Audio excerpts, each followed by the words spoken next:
Howdy, Possum Patty here, and as promised, I am back. Yes, I showed up, and I'm going to be working on a page for my little golden book, Alice in Wonderland, Mad Hatter's Tea Party, Four Sisters Cafe, hashtag Tea Tuesday Journal. And I'm going to be making some faux handmade paper with real lavender. I've got some real lavender here. Yes, the sisters and I went to the Lavender Farm. These plants are not from the Lavender Farm. No, these are from my yard. But I thought I would use them on the page. I came up with a little bit different of an idea. I came in, I sat down, I was like, the last couple of pages that I did in this journal. Now, these are supposed to be special shape pages. And I noticed that the last few pages were sort of rectangle looking. And I'm like, no, that's not really what I was going for here. So I wanted to be sure that this page had a different kind of a shape to it. I was wondering, what can I do? What can I do? And as I showed you the other day, I do have this little sticker from the Lavender Farm. And there's a little picture of a bee and some sprigs of lavender.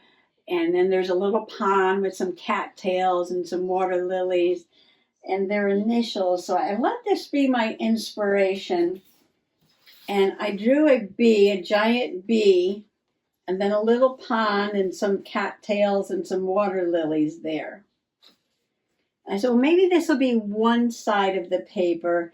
And then on the other side, I'll show you how I'm going to do the handmade paper look. So then it was a big decision. Which side do I do first? And I was like, well, I think the handmade paper side is going to take much longer to dry because I got to use Mod Podge and all that. So maybe we'll paint first.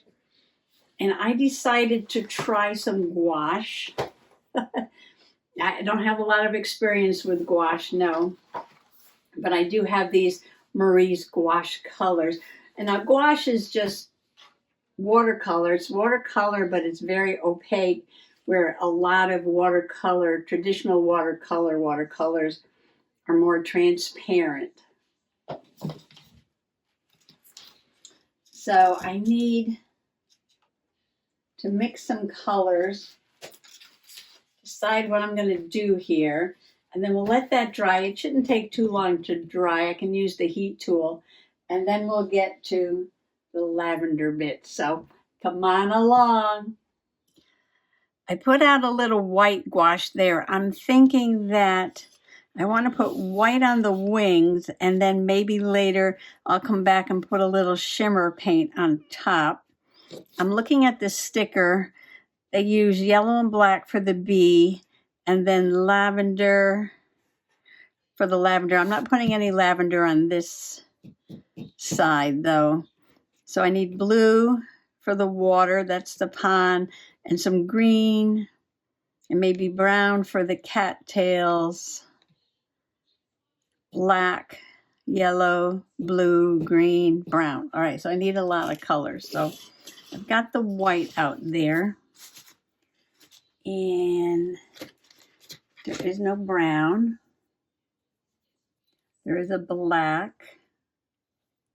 I'm going to use some burnt sienna, some black, yellow, and, well, this says mauve. Oops. Oops. Stuck my finger in the yellow. Let's see what mauve looks like. Well, that with a bit of white might work. Oh, what color am I going to make the background? Of course, I'm going to use blue for the water. I need blue. Cerulean blue. All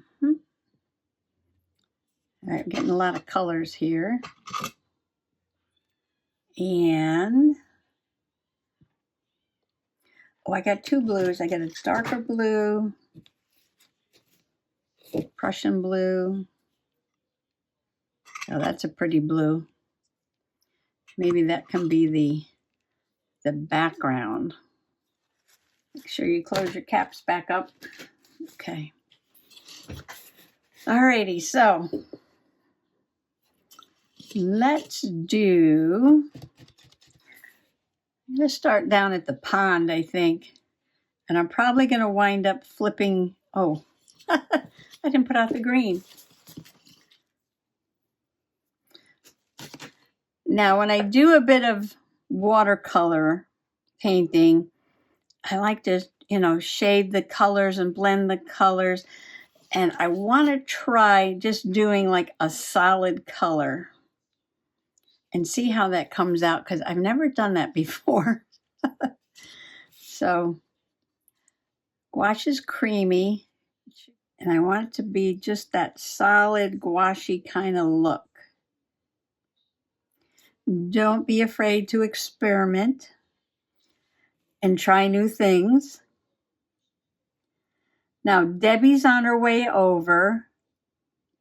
No, not that Debbie. That's Sister Debbie. The remnants of Hurricane Debbie. Yes, that Debbie.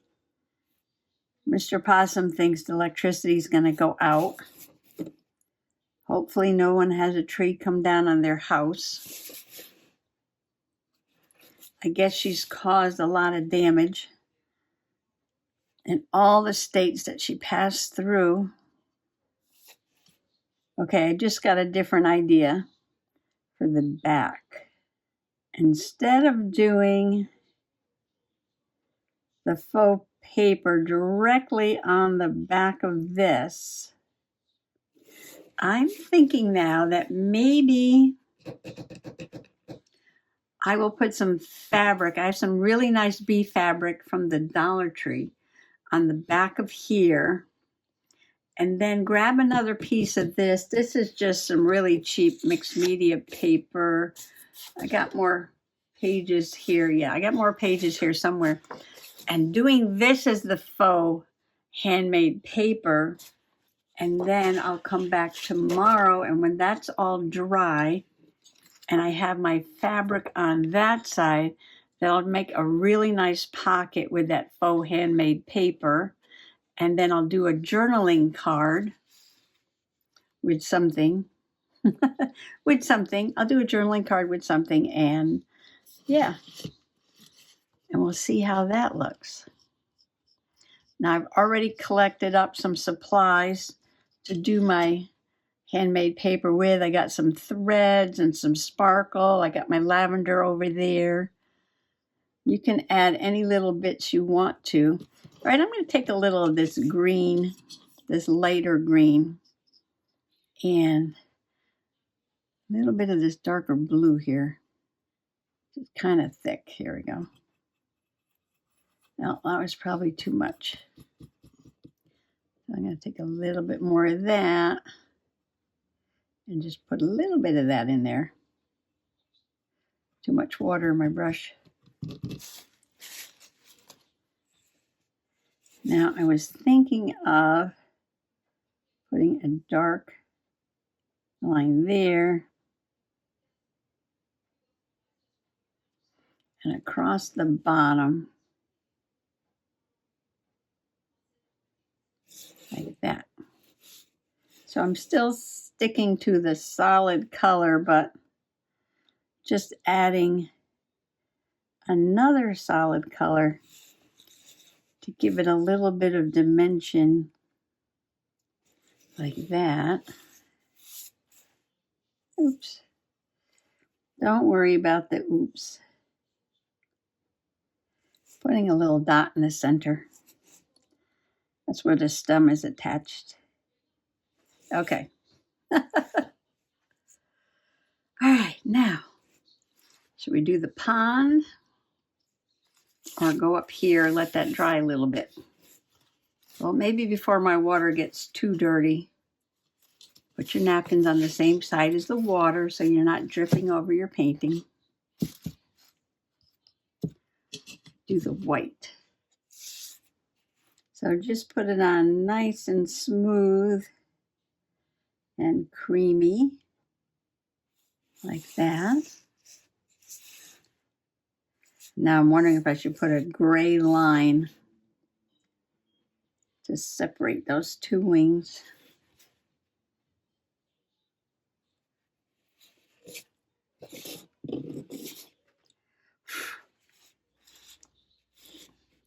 Oh, no, don't do that. Don't do that. That's my little test strip of paper. Okay, well, these are wide enough.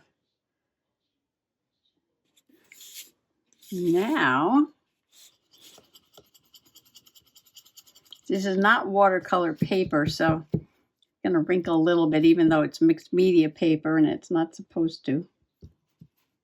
Well, maybe I'll do yellow next. So I'm going to flip my paper upside down.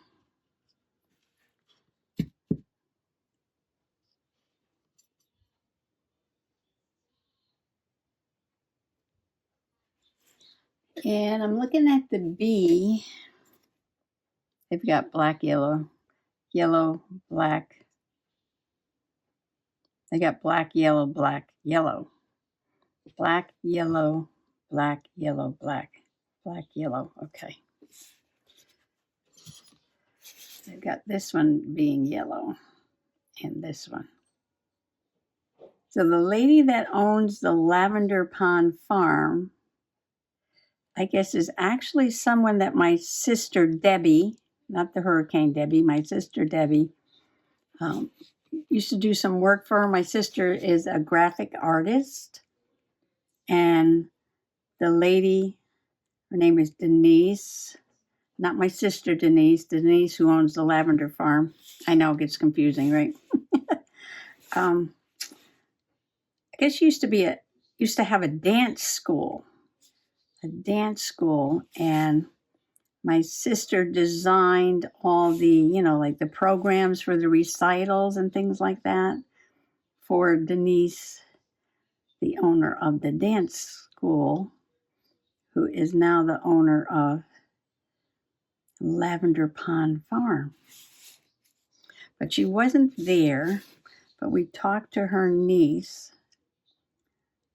Yeah, the lavender was not in its prime. It was past prime, but still pretty. Some of the plants were still blooming, but the whole place was still very pretty.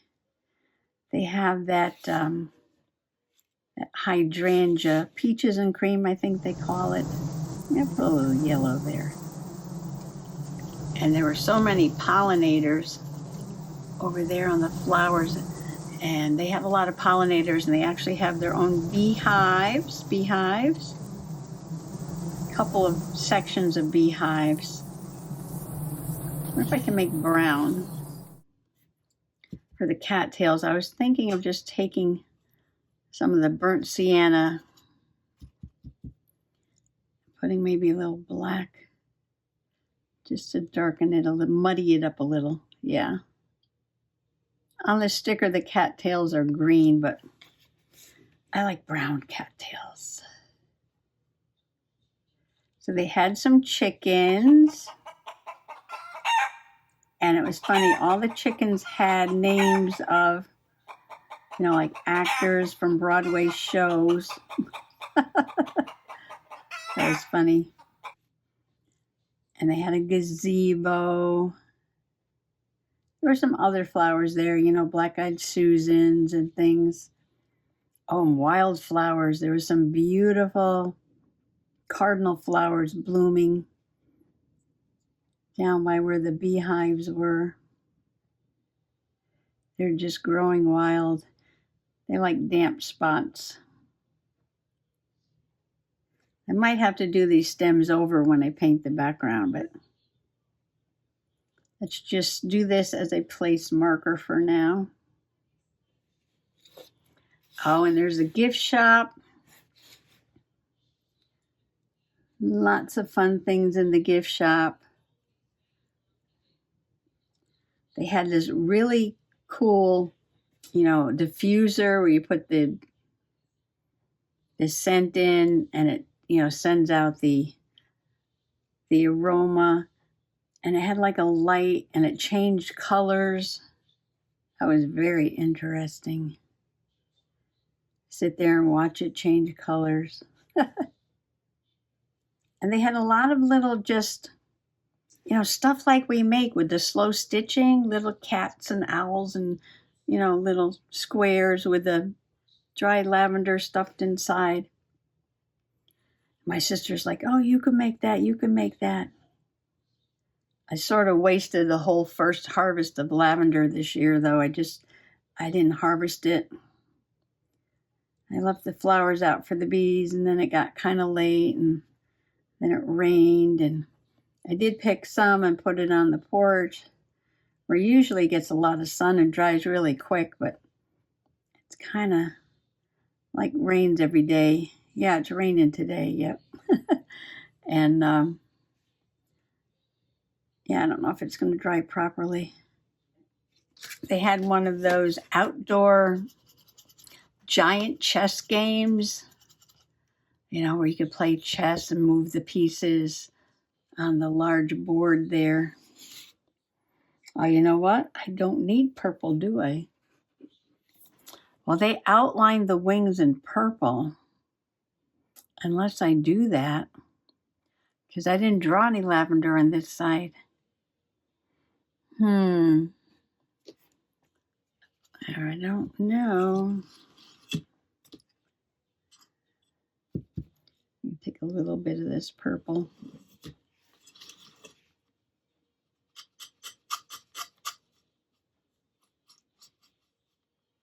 Remember I was talking about putting a gray line around? I guess I meant purple or lavender.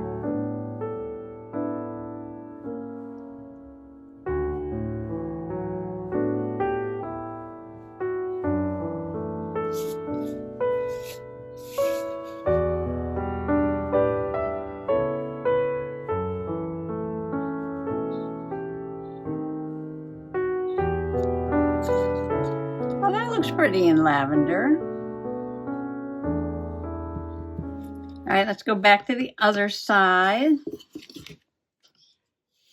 Okay, I'm just going to paint this pond all with this blue, and then I'll come back and show you. I'm going to add a little bit of dark around the edge the way I added a little bit of dark around those lily pads. All right, I'm going to take some of this dark blue. If you look on the sticker, there's like a dark line around the pond. I think I'll do that. But then I'm thinking that these colors are also dark. Maybe I don't want this dark blue in the background. Maybe I should pick another color. The blue's a little thick. Yeah, that's really dark. I don't think I'll do the whole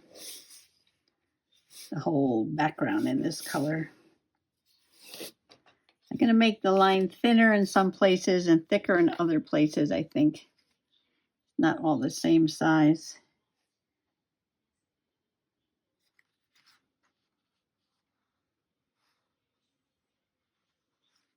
Okay, I think I'll do a little black. Right now my water is very dirty, but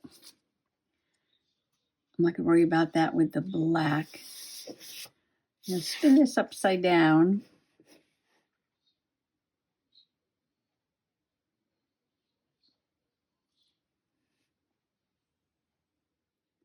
Oh, and the very best part about the Lavender Farm, besides all the flowers and the chickens and the gift shop, I'll get a picture of you with the gazebo. Is the bridge with the gnomes. And I did bring little Pixie with me, and she had a blast because besides gnomes, around the lavender pond was a whole entire fairy village. Yes. I'll have to do a journal page about that in the fairy journal. And there were big fairies and teeny tiny fairies and fairy houses and all kinds of fairy scenes, fairies doing all kinds of things. I told the sisters, oh, it looks like my yard. Looks like my yard. I said, I'll get little fairy villages out in the yard.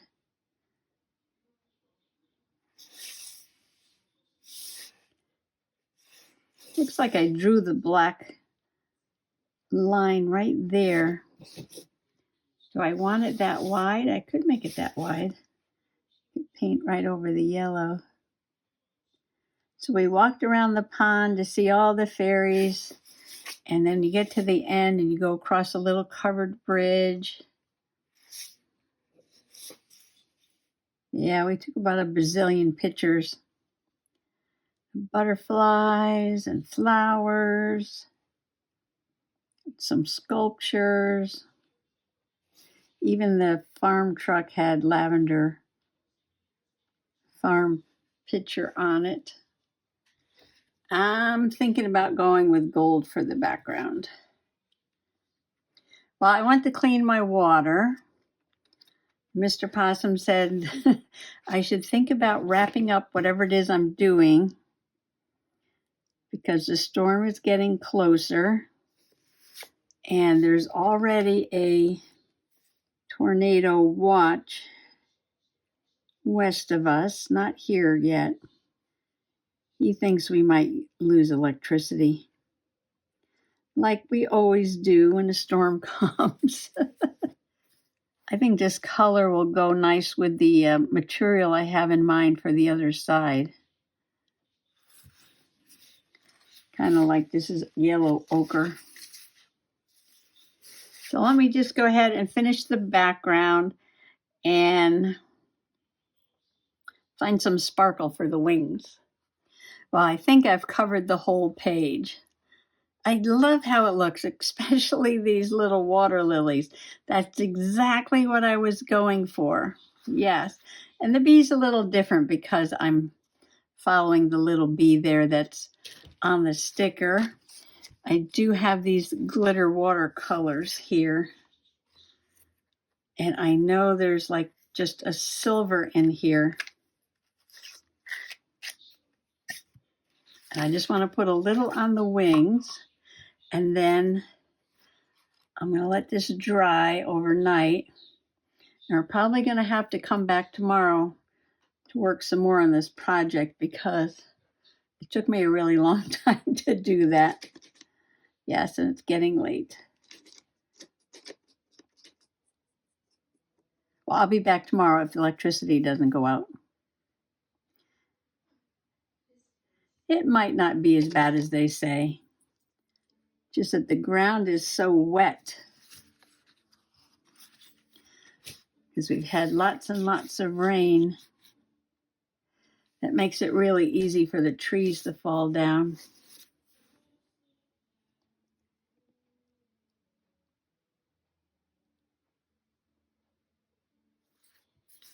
So it's still going to be white. It's just going to add some shimmer to it. I just thought that would be a fun contrast to all this very flat gouache here.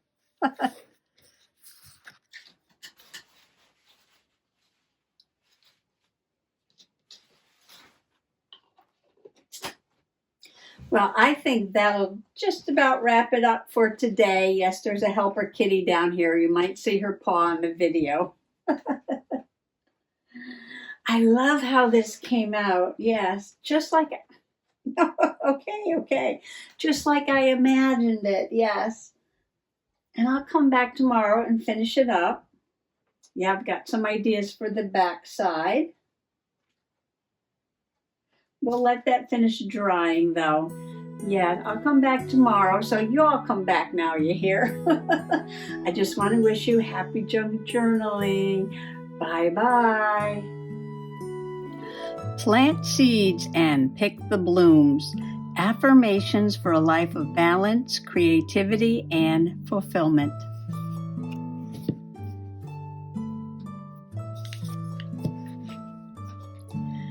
When I lose, don't lose the lesson.